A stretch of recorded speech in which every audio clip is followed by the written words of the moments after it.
Companies will say that our industry is unique. We're relationship based, so we can't cold call or we can't use email to do cold outreach. That's complete nonsense. That's BS. I don't care what business you're in. You have to introduce yourself to new people at some point. The only way you're going to do it is either go meet them or pick up the phone.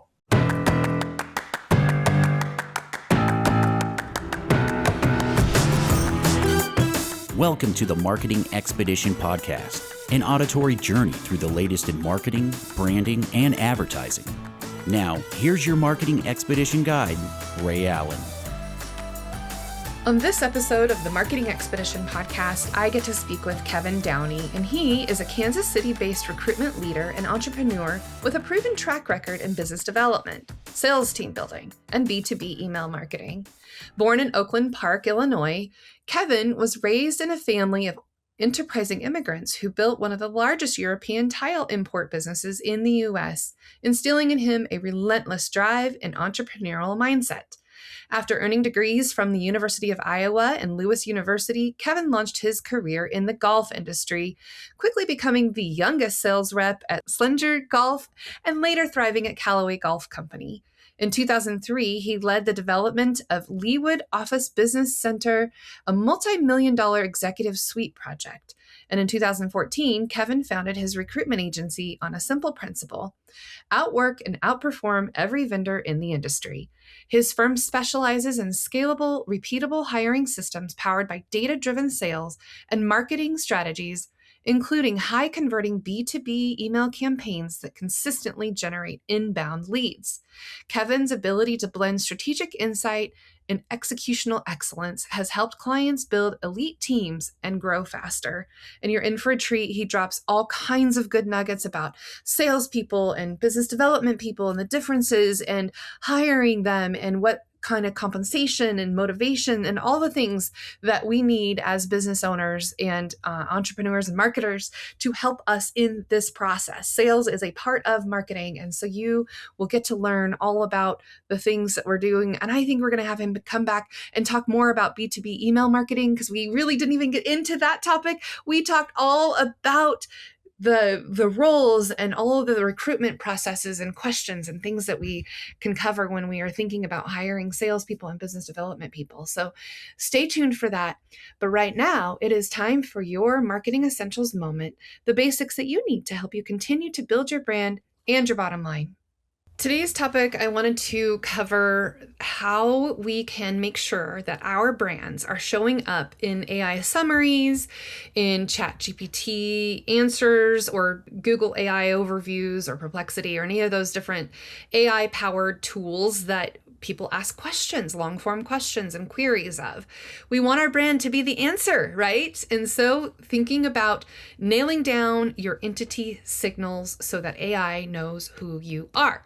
AI systems try to resolve who a brand is before they repeat it.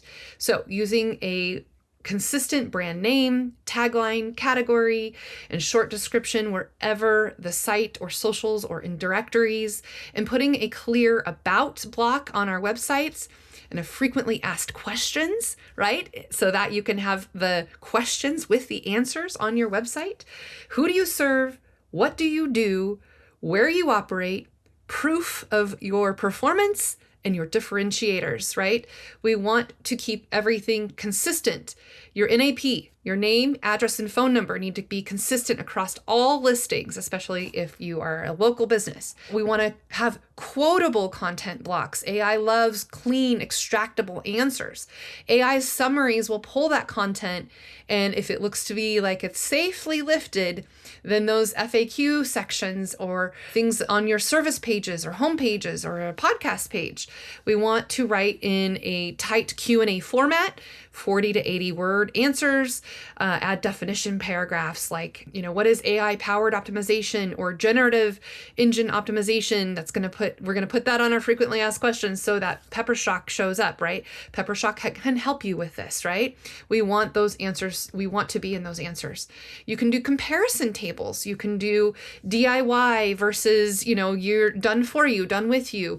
You can do video ads as CTV and do brand strategy versus campaign execution types of things. Like, what can we do to continuously get our information out there? And by the way, the subtitles and the subtitle text, AI can read that. And so those are all helpful things in video to continuously become being a top authority in those consistent results that we want to do.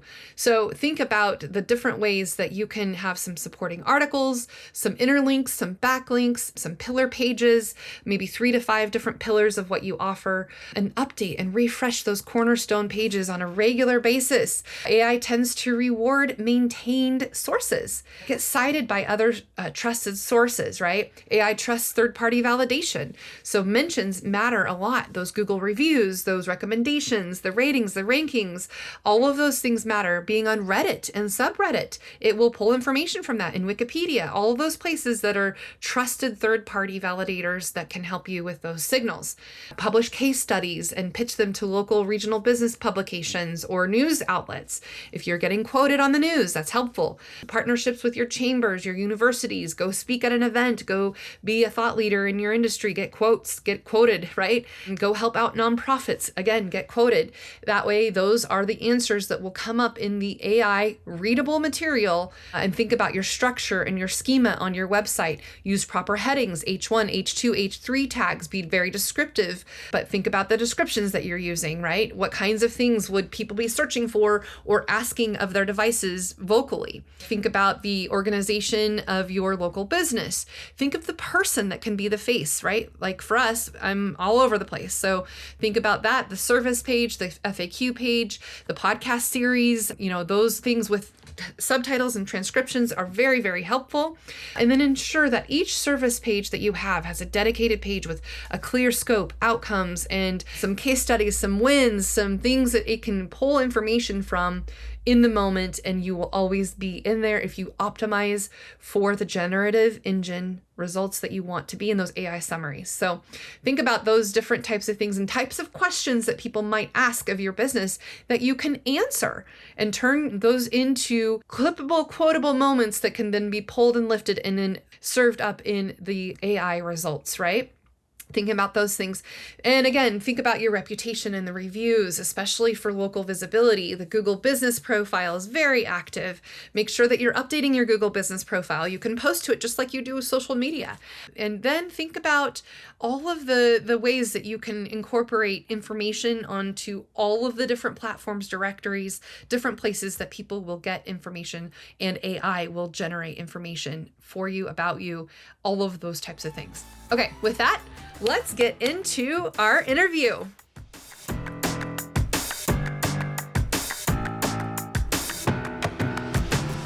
Welcome to the Marketing Expedition podcast. I'm your host, Rhea Allen. I'm the president and CEO of Peppershock Media and the founder of the Marketing Expedition community. And today's guest, we have Kevin Downey with us. Kevin, welcome to the show. Thanks for having me. Appreciate it. Excellent. So I would like to know a little more about you. I know we will have your bio and all that, but just share a little bit more. You're in Kansas City. Tell us a little more about how you got to where you are now. Yeah, short version is I grew up in an entrepreneurial family in Chicago, retail and distribution businesses, and ended up really not getting educated maybe in the right things. Went to graduate school and ultimately started PhD work, quit school, and I ended up in the golf business, ironically enough, and made my way through a couple of jobs, and then got recruited by Callaway and TaylorMade at the same time. Came to Callaway Golf for Kansas City, for Kansas and Missouri, and was there for 3 years, and then just decided I need to go do my own thing. So I ended up an entrepreneur and got into real estate, and then ultimately my agency. Awesome. Well, I love to golf, so there's something to talk about there for sure. There you go. So let's talk and dig in a little bit about what you do now. And we're talking recruiting and sales teams and what to look for. Share with us maybe some golden nuggets of wisdom that our audience can glean from you in terms of when it comes to hiring the right person. Yeah, I think... So there's two big things that I see companies need help with. On the B2B side, business development in particular, and lead generation, which we can talk about that maybe second, and email, because that's a big expertise of mine. Yeah. Did that for 8 years for clients. But I would say on the sales recruiting side, which is a big part of what we do as a company for clients, is Looking at sales team structure, especially in B2B, and identifying whether or not first you need a salesperson, or do you really just need business development people at first in a company, especially small business, because we are seeing sales companies reducing the number of salespeople, especially in B2B, and increasing the number of business development reps or sales development reps that are dedicated to lead generation and appointment setting for those salespeople, right? And I think for a couple of reasons. I would say one, salespeople have gotten really, really expensive in the United States, and they don't really want to prospect because it's gotten so difficult for them. And it's also very, very expensive to have them do that for a long period of time, right? So seeing a lot more reps being fed leads and appointments so that they're always dealing with prospects or, appointments, again, hot prospects, right? Right. So they're not really cross-contaminating between spending all of their time, spinning their wheels trying to get the leads, but then also doing the sales. So dividing those roles up and then having leads to even hand over to the salespeople, right? Right. We have to get ROI out of our sales team. Companies are very frustrated with salespeople, again, especially in B2B hunter sales type roles, which is different than farmers, but they're really frustrated with those hunter sales roles, which is what a lot of smaller B2B companies are trying to do and look for. They hire and they get these great resumes and all the experience and industry experience, deal with it with agencies, right? All the time, marketing and advertising agencies. And they hire these reps who have all of these glorious resumes and all this experience, but they never dial the phone, right? They got a pass when COVID happened. Oh, we can only use LinkedIn, or we can only do email because, we can't get a hold of anyone, or we can't go see them in person and all that stuff. But that time is gone, and we can't waste resources like that kind of salary on somebody who's going to just do manual email and LinkedIn. Like, it just doesn't work. You can automate those things anyway. So we have to keep them busy with leads and appointments so that we're getting everything out of them we can and get ROI out of those salespeople as fast as we can. Do you think that a lot of companies try to kind of have people do both of those roles simultaneously? And maybe that is one thing that is sort of the demise of the salesperson versus the business development person. I mean, just separating the roles seems to me like it's a no-brainer, but I often see people trying to have that person be the one and only and end all be all, and it just doesn't seem to work, right? It doesn't work, especially now. Again, I think it's changed over time, right? So we had a harder time getting a hold of prospects decades ago. It was getting harder, right? As we had a little bit of remote work, companies are fragmented all over the place. People could work more, from home a little bit. So we started to see that, obviously, maybe 20 years ago, right? So we're seeing that increase in that challenge of prospecting and getting a hold of people. Because again, before that time, a sales rep, especially a farmer sales rep, could go out and make 20, 25 calls, and they could talk to a decision maker half of the time or more, right? So they were in sales mode a lot more often. But now we're dealing with research and repetition of things that sales reps, aren't built for, and they're too expensive to sit there and have them do. So if it's a farmer sales role where they're going to manage the customer in the long run, and there's cross-selling and upselling and all that stuff, then I'm okay with them doing their own prospecting so long as they're really held accountable for it, because there's a light at the end of the tunnel, if that makes sense. But in a hunter sales model where rep is getting paper, if you will, and then they have very limited to no relationship with the customer in the long run, maybe an annual renewal, but that's it. I don't want those reps doing anything as far as prospecting goes anymore. They're too expensive. They don't want to do it. They're not built for it. I want dedicated business development reps and email to drive them leads and appointments so that they are dealing with prospects all day long. What do you think some of the metrics that are useful, like if we were to put up a scoreboard for a salesperson and or also a business development person, what are some things to track that make sense, that are easy to track, but yet useful to those who are working with either the sales or BD person? Sure. I mean, on the business development side, it's pretty easy. Like I've always said, activity breeds business, right? If you make the calls and you're trained properly, they're always going to have success, right? To some degree. I think number of calls to make sure there's activity, number of actual conversations with a decision maker per day. And then, and we're always measuring, you want to measure that to an extent. And then, how many leads and appointments they generate. But if they get conversations with decision makers and they're trained properly and they have a process, they will get the results that you're looking for. Yeah. Right. In terms of salespeople, if they're doing their own prospecting, then we look at those same things in the early stages, right? But if they're not responsible for their own prospecting, then obviously it's like, how many calls are they doing, sales calls that are actually sales calls per day, and what is their conversion rate on those things? Do you have tools that you recommend they use to help track this? I mean, is it, tick marks on a whiteboard? Is it, is there AI tools that you're seeing now that people are using? That's a good question. I haven't come across a lot. We still do a lot of old school. So I train reps to track because I want them to get in the habit of tracking on their own, tick marks on a piece of paper through the day, and then reporting at the end of the day, whether it's Google Sheets or Smart Table or Airtable or Smartsheet or in the CRM if it has it. I don't really care as long as we're tracking those numbers on a day-to-day basis. Right. Because sometimes it can be hard to do. Well, the sales calls is probably more advanced, right? Because you asked that question. I think the sales calls is more advanced because those are already set up in a calendar or on something in the CRM or whatever we're using. So I think you can track more there, right? More automated. Yeah, it's easy to look at the calendar versus how many times they picked up the phone and dialed.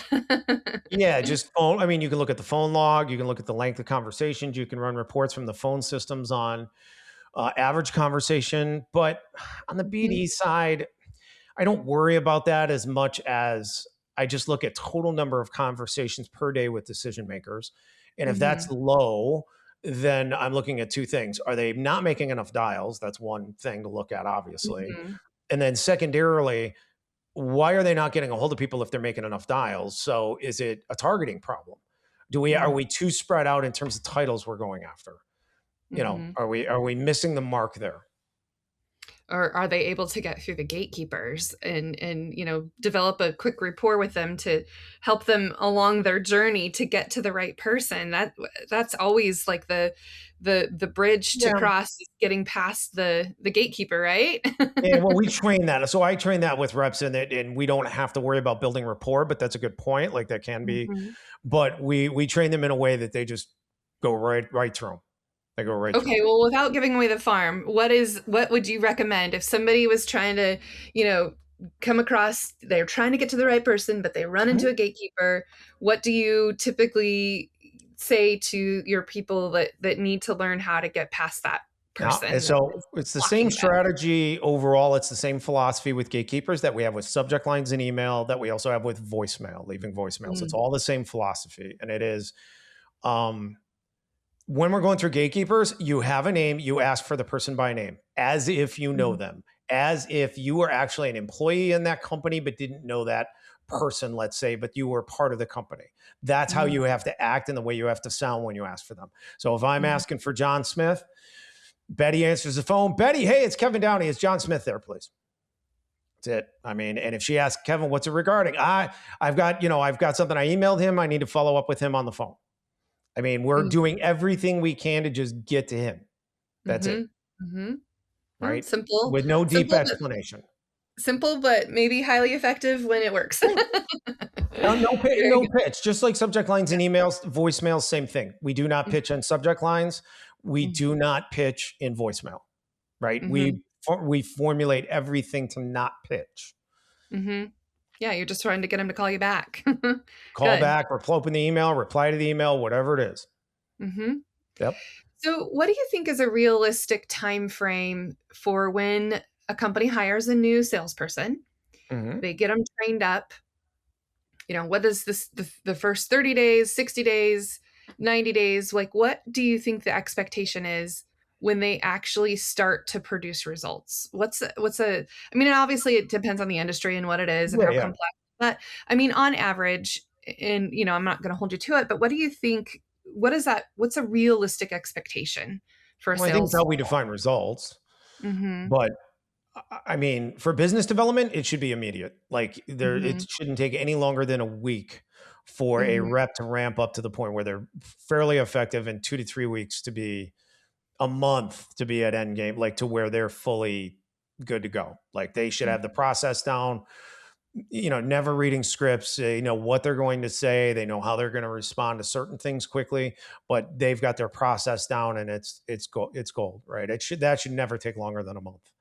Um, Outside of the prospecting side, salespeople, I mean, if they have leads or Mm-hmm. appointments, they need to be gauged pretty quick, right? Like Yeah. once you've got them coached up on products and services, then they should be able to present whatever you have without too much difficulty, right? So I think the Mm-hmm. same. I think getting their feet wet for a few weeks, but a salesperson and what they're doing day to day, 30 to 90 days to really get to the point where they're solid. I think it depends on what they're selling and how, what's the Mm-hmm. medium, right? Yeah.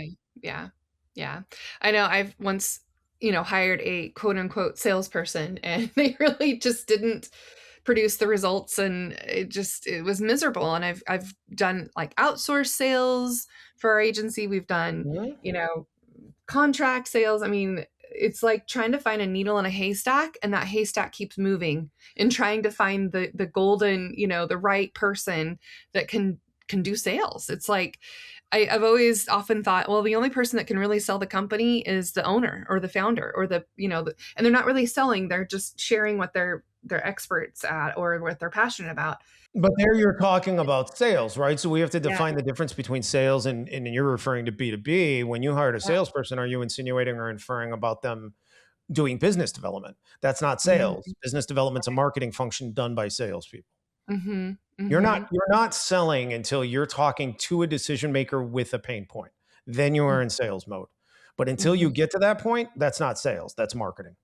Right. Yeah. It's a fine line to walk to get to that point to Well, get there. we hire people to do the job, and we have to, and again, when we're recruiting the United States reps, we're Mhm. putting them through Aptiv Index to define what type of sales they're built for. If they're built for sales, and what type. So if I'm Mhm. looking for hardcore lead generation, I want a BDR SDR profile. Mm. That is vastly different than a hunter sales rep, which is also different from a farmer sales rep. They're different things. Yeah. Well, the last thing you want to do is be like have your reputation damaged because they're, hardcore and pushy and, kind of that ick sales mentality that you get when, going to like an old used car sales versus somebody who's consultative and, listens and Yeah, I mean, understands. for the most part, true sales is always that. It's always consultative. Whether we're talking a Mhm. one call close in B2C with selling windows, or we're talking B2B sales, it's all consultative. I mean, that's what true sales is. The tricky part on the front end is identifying decision maker and then pain point, right? Mhm. And that's not Mhm. necessarily what I want the salesperson to be doing. I Mhm. want somebody else maybe doing that, or some other methodology to do that, because, like, again, hunter sales reps in particular are not built for cold outreach on a day-to-day basis. They're completely wired the opposite, right? Mhm. But hardcore BDR and B2B with lead generation, that's a high C profile in Aptiv Index. It's high consistency. It's repetition of 50 to 100 times a day doing the same thing over and over and over again. That is the Mhm. exact opposite of what a hunter sales rep is built for. Hunter sales rep is high influence, high intensity. They're Mm. they're built to sell. They're built to consult. They're built to be an authoritative figure, to educate, to lead, because they have a very similar profile to a CEO in a lot of cases, right? Mhm. High level Mhm. leaders. That's not a BDR. That's completely the opposite. Mhm. So Mhm. hiring a hunter sales rep to go out and do business development to then also sell is why so many companies waste so much money on salespeople. Doesn't make Yeah. any sense. Yeah. I've been there and done that. Yeah. It's the epidemic in sales recruiting, or in sales in B2B. It's the epidemic problem in the United States right now, with first world countries across the board, but Mhm. the United States for sure. Farmer sales reps not as bad, because they have a light at the end of the tunnel for business development. Like, let's say they can build up to 50 customers or 100 or whatever the number is. Mhm. If they have to do their own business development, they may not be built for it, but you can force feed that through and get them to grind through it, because there's light at the end of the tunnel. You could have BDRs do lead generation for them in appointment setting, but they can be expected to do their own because there's an end game there, whether it's 6 months or 12 months, they're going to be done with it at some point, right? More or less. They'll get referrals and network and all that stuff. But the hardcore day-to-day biz dev ends for them. But a hunter sales model, that is not the case because they get paper and they're done with the customer. They're always selling, right? That person is not built for, doing their own business development. We've seen it over and over again. They're not even close. So, right. Let them stay in the lane that they're good at and get out of the way when somebody needs to take over from there. But I'll just end with that. The thought is that companies think hunter and they think go find the leads and then also sell. But that's not what we want. We want them to sell. That's what they're built for. Present, follow up with leads, be aggressive to a degree, present, consultative sales, and close, get paper, get the customer. But the business development, the research, the repetition of identifying pain point and decision maker, that's off the table for what they're built for. And it doesn't make sense financially anymore. Right. So how does networking play into, I mean, that's more of the business development role, but let's talk about networking a little bit, or relationship building, or whatever, everybody has a different term for it, but going to events, being around people, like let's dig into that a little bit. What's your philosophy for a salesperson doing networking versus a business development person doing networking, like the traditional sense where you go to an event, you shake hands, you pass business cards, you have, some conversation. Tell me a little bit more about what you think is it's effective. Always good. I mean, I think it's always good on both ends. If they can, either one can get in front of prospects and you can meet them face to face and you can shake hands and all that stuff in the modern sense, I guess.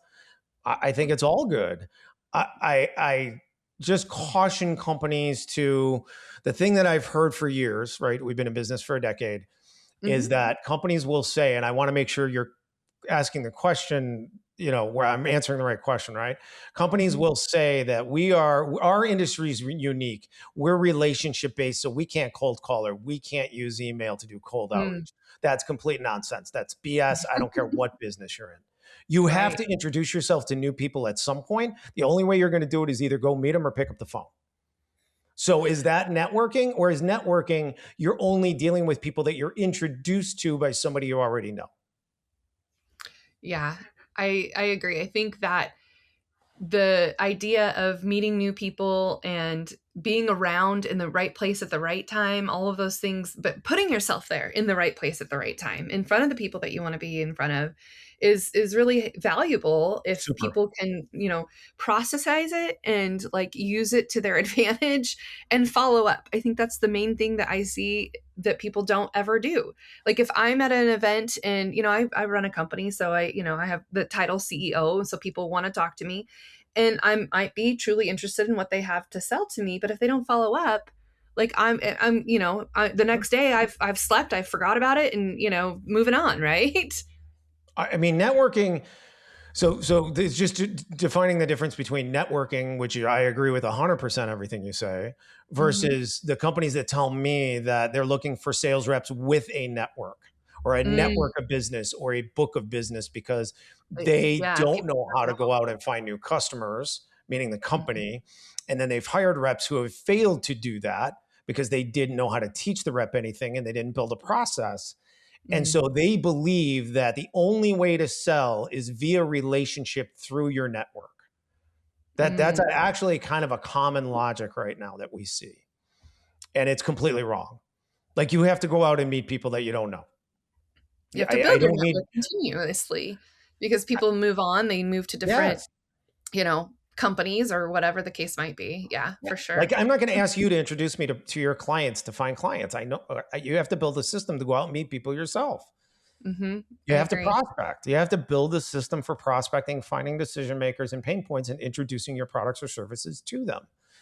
It's that simple. Like, does it help when you know people? And again, networking and all that stuff is part of it. But like you have a network and you have contacts that then refer you. That's great. I love it. But you can't build a business around that concept. At least not a scalable one. Like you can't scale that. Let's talk about the process a little bit. So I know some people kind of, okay, there's a suspect, there's a lead, there's, a qualified opportunity, there's, all the different stages that we go through Mhm. when we're in the sales process. Tell me a little bit more about what your thoughts are on, tracking all of that and what stages kind of constitute each level of when it's time for a business development person to hand it off to the salesperson. Like, tell me about the stages that you run through with your clients. Sure. I don't think it's all that difficult, but maybe I oversimplify it in a way. We build a targeted prospect list. So let's say Mhm, Apollo, right? mhm, We've mhm, got the right companies, the right size, geography, titles of the people we want to get to. And then we have to find the decision maker or a decision maker. And a decision maker is someone who we can either write a check or authorize the writing of a check. If they mhm. can't do those things, they are not a decision maker. And now it's a waste of time. So Totally. find somebody who can write a check or authorize a check, right? Like in a bigger company, of course. You identify decision maker.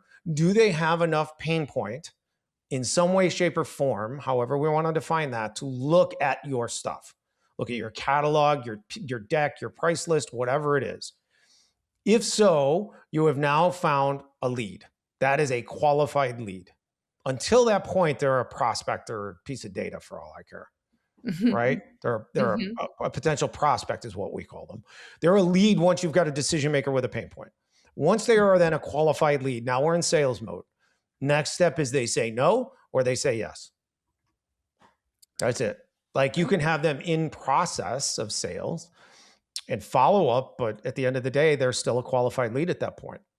So there's Mhm. not really a lot to it from my point of view. Yeah. Want to start a podcast but don't know where to begin? At Poderific, we don't just produce podcasts, we help you create auditory experiences that will captivate your audience.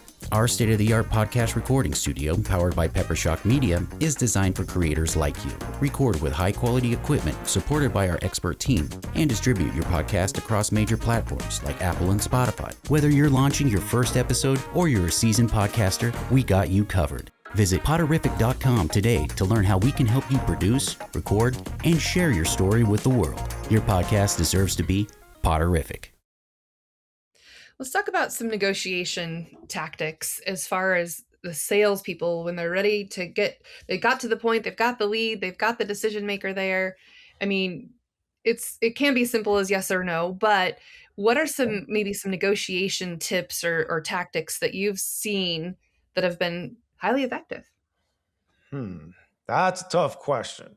Um, I don't deal in negotiation a lot because I deal in flat rate and you either have the money or you don't. Mhm, mhm. When you say negotiation, I'm assuming you mean to price to a certain extent. Or just when they're maybe leading up to the negotiation even, like, or leading up to, yeah, price point, but when maybe I just envision, in the room with the decision maker, Yeah. they're trying to make a decision and, giving them answers to their pain points, right? The Yeah. solutions that they need. Yeah.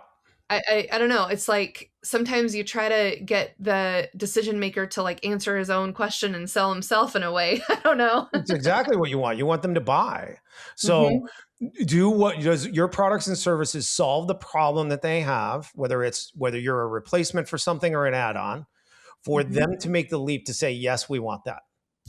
mhm, Now, if you're saying in that part before you get to a yes, you just have to set the table that you have done enough digging to find out what their real pain points are and that your products or services solve those pain points. If mhm, you do that, then you're going to get a yes.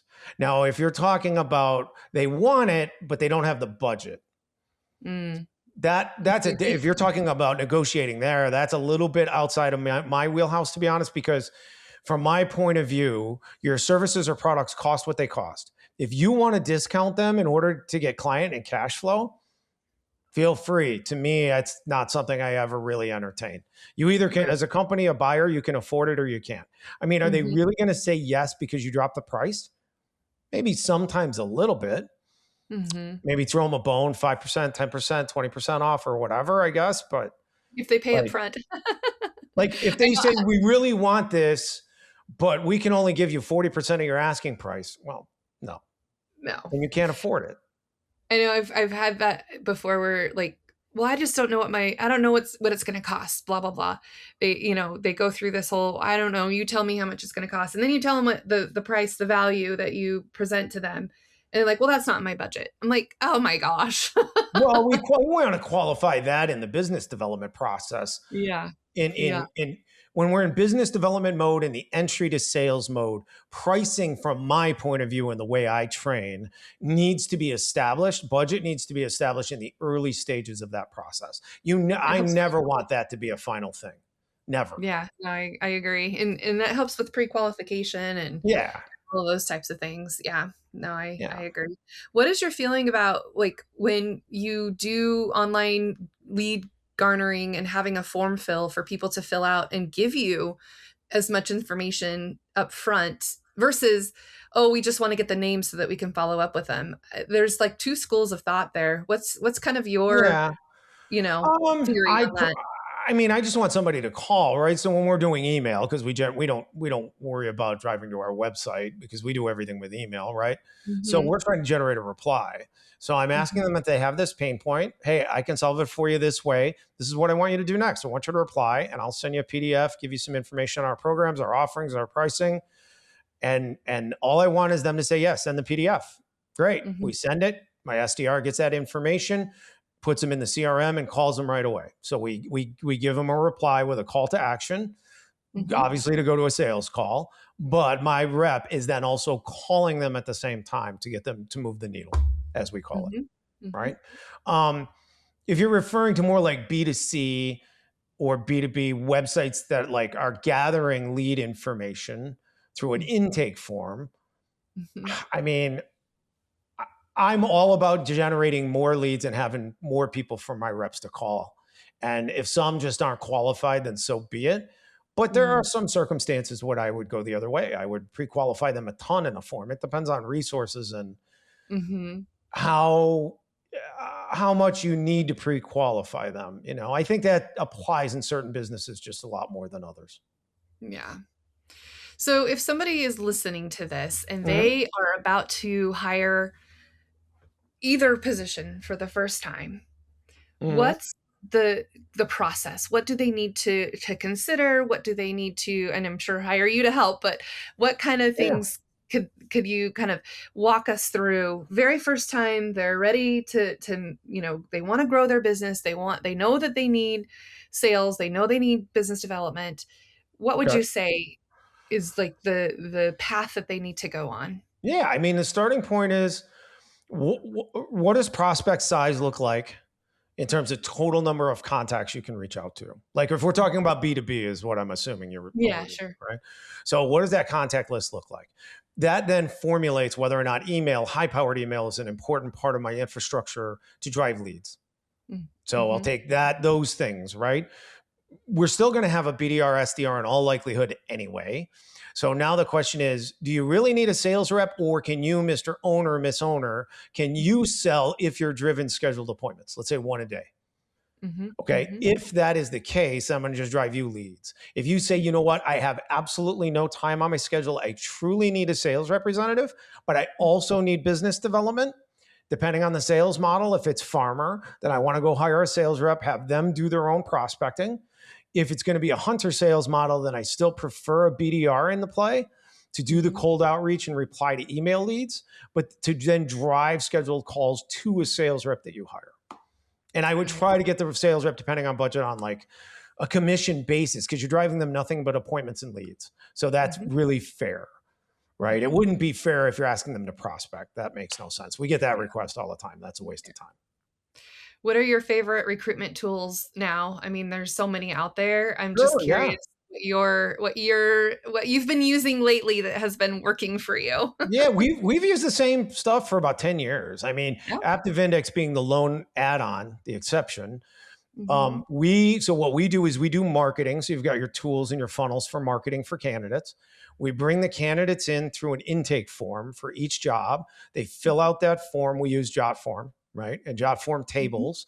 All the candidates end up on JotForm tables for a job, for a client. The recruiter has their resume, and then we gather either video introduction or we have them take Active Index. I'm partial to the latter, much more so than the former for US recruiting.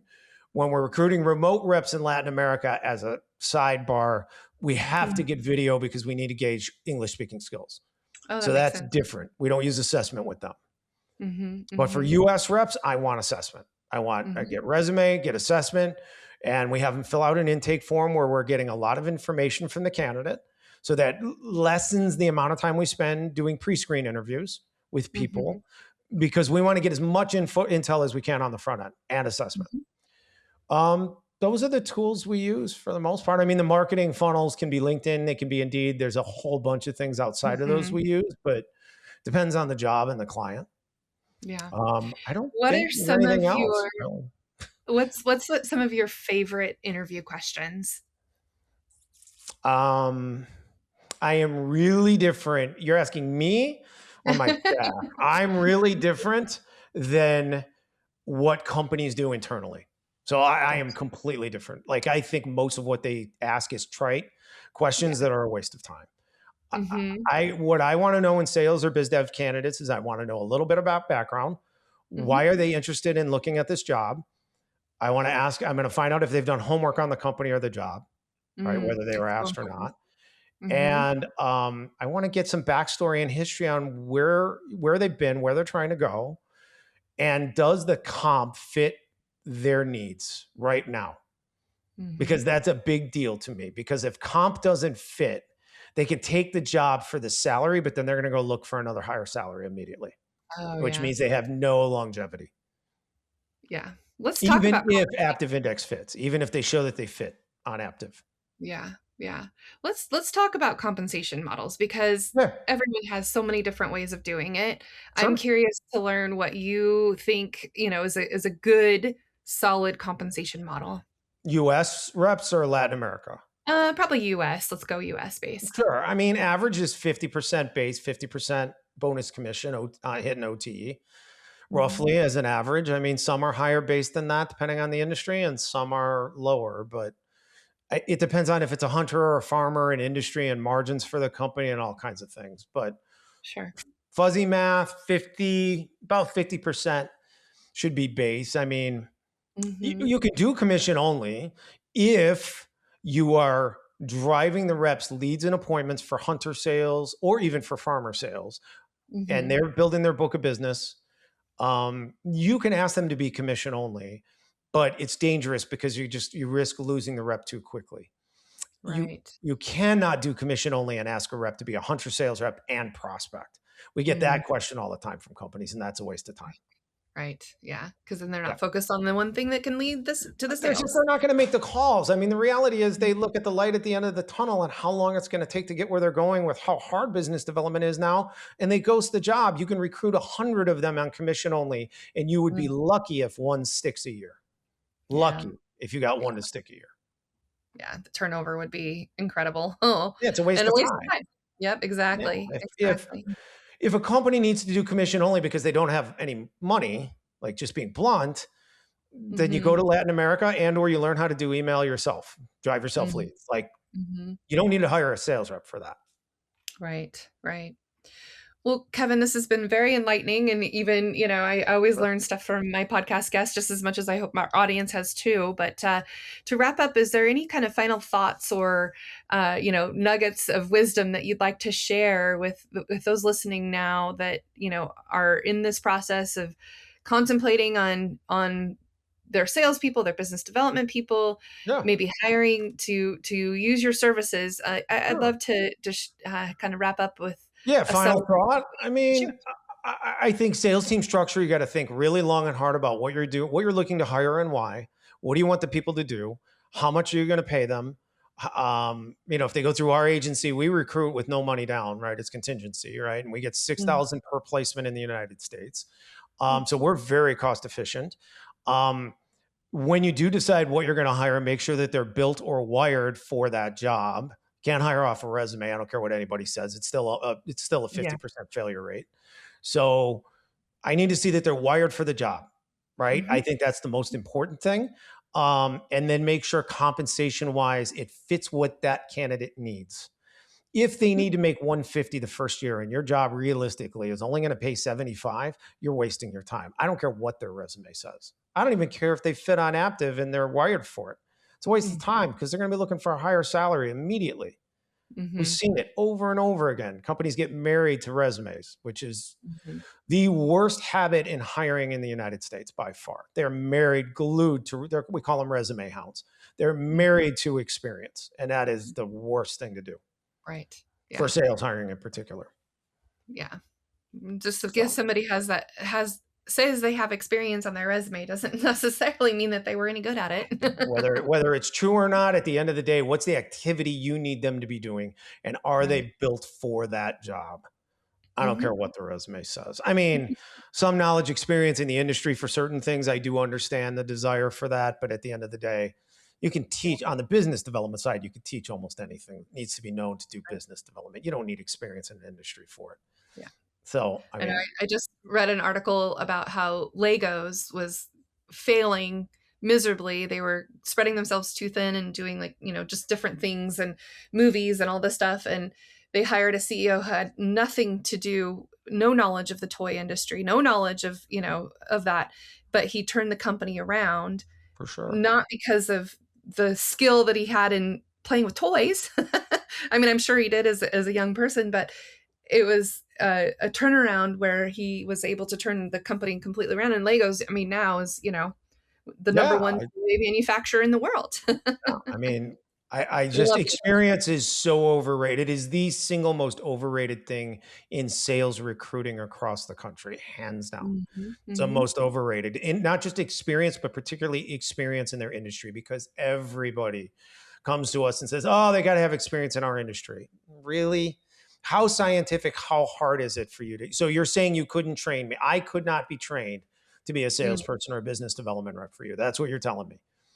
Right. There are some things where I will acknowledge really complex medical things, really complex industrial things, where scientific background or medical background is really chemical background is necessary to be able to learn the products or services. But those jobs are few and far between. Please don't tell me, because I hear this 90% of companies, oh, they got to have experience in our industry. Why? Yeah. You're selling promotional products. You're selling print. If they can sell a pencil or, business development, they can do business development. If they have the pattern to do sales, they can do sales. Find the wiring first. But that's what I would advise people to do. Don't sink money into hunter sales reps for them to do prospecting. It's a waste of money. And if you're not sure what to do at all, we have our outsource team that can do business development or sales for you in all likelihood. I mean, we turn away some clients, but we can do it if they're afraid to do it on their own. It just reminded me of a time. So we have graphic designers and video producers and people on staff. We had the sales guru come in and do training, and he required everybody in the company to do at least one cold call, just to go through the process, just to see how it was, just so that they could understand what it meant to do a cold call. And my graphic designer the next day, and she'd been with me for 16 years, said, Ray, if you ever make me do that again, I will quit. Some people are just not wired to do sales or cold calls or anything. Totally true. But training does help. So knowing what you're going to do before you do it, right? So proper training, not overtraining, but proper training, so that the expectations, they know what's going to happen. That overcomes a lot of the fear and trepidation. And then it's just a matter of practice and repetition. And then they get to a point where, and we can kind of end on this. One of my mentors is Dan Jordan, sales energizer down in Georgia. Now he's from the Northeast, originally from New York.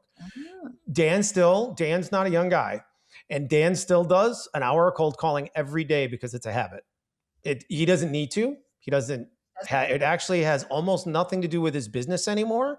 He does it because it's part of his routine and has been for decades. Yeah. One of the best habits I've ever heard from anyone in my life outside of exercise. He picks up the phone and he calls for an hour to meet people. That's it. Yeah. He just calls, says, hi, I'm calling you just to say hi. I do cold calling every day just to introduce myself. Do you need anything? Maybe I can help you. That's all he does. I love that. That's a good It's a way to great keep your habit. brain active for sure. Yep. I love it. Right. Keeps you on your Yeah, you're right. toes. Some people love that adrenaline and the feeling of being able to Yep. connect with somebody and talk to people. And then there's those who just do not.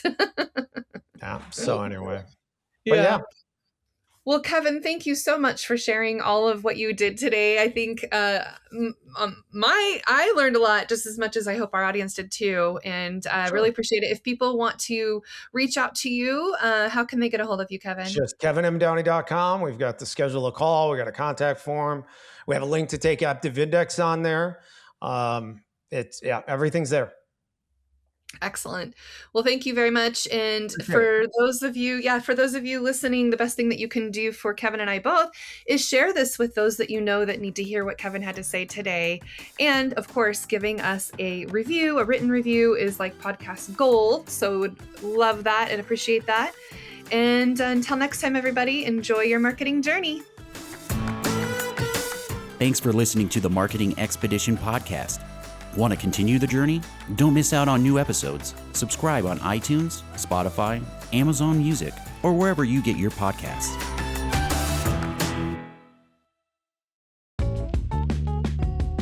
Wouldn't it be great if there was one place you can go to get all the latest information and tips about marketing and advertising?